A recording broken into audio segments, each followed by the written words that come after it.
In the last lecture, I promised you that we were going to be able to do computation using only logical and, logical or, logical not. Now, what I have to do first is show you how I can physically build those gates to compute and, or, and not. Essentially implement those truth tables. 2 inputs, 1 output for and or, 1 input, 1 output for logical not. And I'm going to build those, and then in the next lecture, we're actually going to use those gates to actually do computation. All right, so let's start by building a couple of gates, and or not. All right, the building blocks of a modern computer are transistors, and you've almost certainly heard of that word. I'm going to show you one version. There's many versions of transistors. I'm going to show you one that's particularly simplified, slightly dated. This is not what modern transistors look like, but I like this because I think it's particularly easy to explain. So here's the transistor. It's got a very simple construction. There is power that comes down, and the transistor can control this little door here. So when the door is open, nothing goes through, and then when the door closes, everything goes through. So what do I mean by that? So these are the two states. You can think about these as 0 and 1, by the way, obviously. You can think about this, if you want, as water coming down a hose, and here the hose is pinched. So nothing comes down, and if I took a reading down here, I would say there's no water coming out.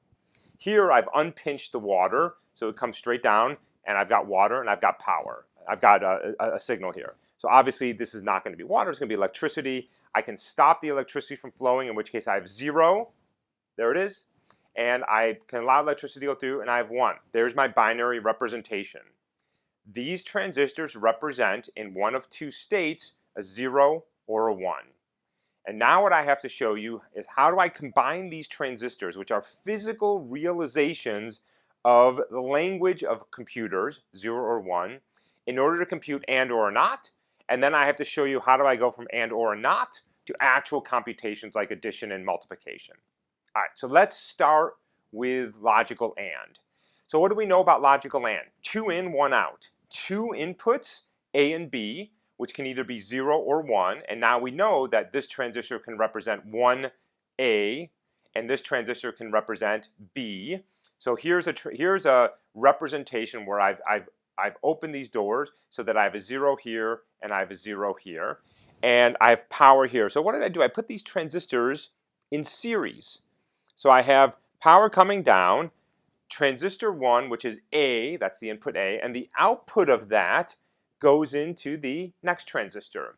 So why is this okay? Well, because this is 0, 1. What's this? 0, 1. So it's all fine. It's all the input to the output of one can be the input to the other. It's just power coming down. Okay. So let's think about the various state that these two transistors can be in. So here's the state 0, 0. So if power's coming down here and this is a 0 and this is a 0, then what's the reading down here in the little gauge that I had? Of course it's 0. Nothing comes down. It's being stopped twice, in fact. Okay. So let's set one of these bits to be 1. So power comes down. What's the reading coming out of this transistor? 0. So if 0 is coming into here, it is allowed to flow through, but there's nothing coming into there. So of course the reading here has to be 0. So input 0, input 1, output 0. Okay, let's flip those.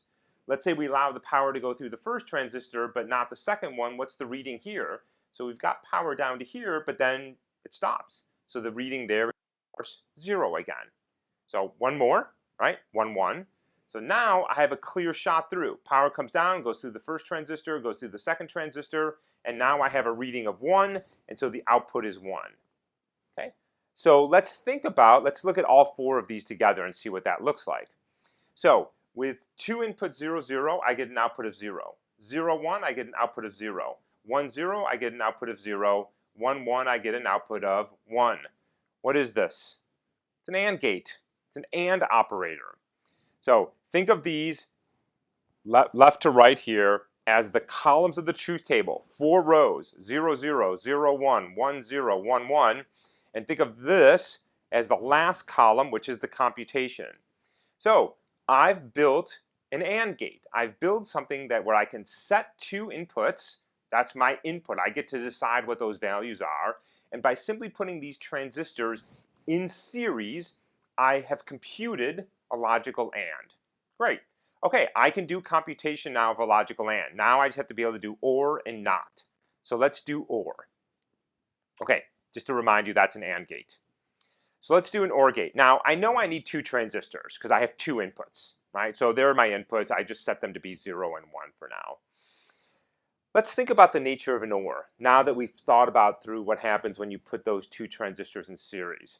So the reason why that's an AND gate is the only way to get the power from the very top to the very bottom is both are 1, right? And that's the only time that an AND is true. But with an OR, I want something to come out if one is 1, if the other one is 1, or they're both 1. So I can't put them in series because one has the veto power.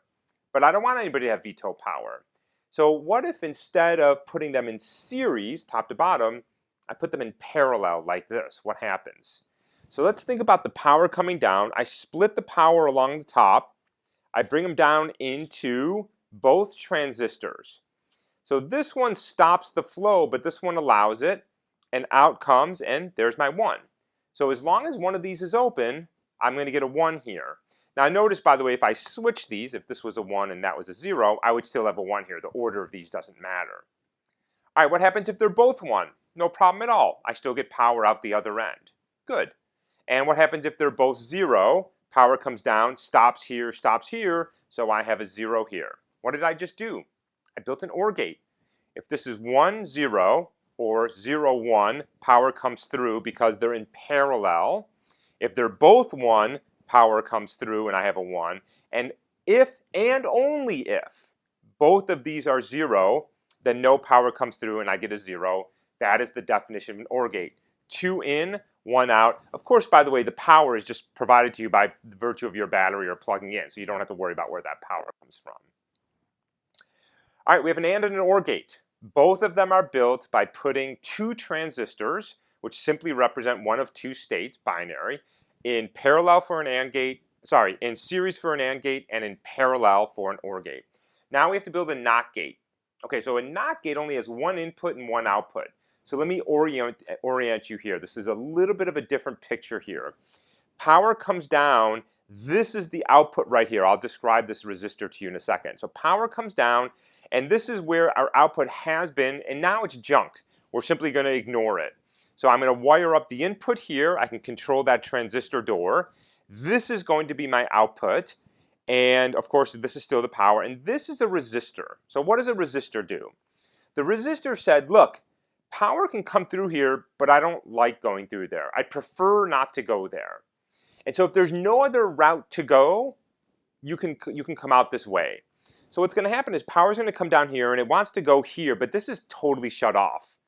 And so the power will actually go through the resistor. But if this allows the power to go through, this way is seamless, frictionless, and so the power goes straight down, and it doesn't go out through the resistor, and then that's a 0. This looks about like what we want. On the previous slide, I had an input of 0, which would not allow the power through, so the power has to go out through the resistor, and I get a 1 there, 0 to 1. Now, the power can come through, gets pushed out to junk, don't care, but there's no coming power out here because it didn't want to go through the resistor. I have a NOT gate. Now for the NOT gate, of course, I only need 1 transistor and that little resistor right there, all of which, of course, are physically realizable. All right, so what have we done? We've taken this very, very simple little thing, this little tiny transistor. By the way, this is the magic of squeezing all that computation onto the phone in your pocket, is because those transistors every year get smaller and smaller and smaller and smaller, and I can pack millions and billions of those into a square centimeter and do phenomenal computing power because they are the backbone of all modern computation. And we can build logical AND, logical OR, logical NOT from 2 transistors in series for an AND, 2 transistors in parallel for an OR, and a transistor and just a little resistor for a NOT. So now what I have to convince you of is that that's enough to do modern computation, which seems like a real stretch, by the way. You probably believe that I could build these gates, super simple calculations. But how do I go from those gates to actual computation? That's what we're going to see next. So see you in a little bit.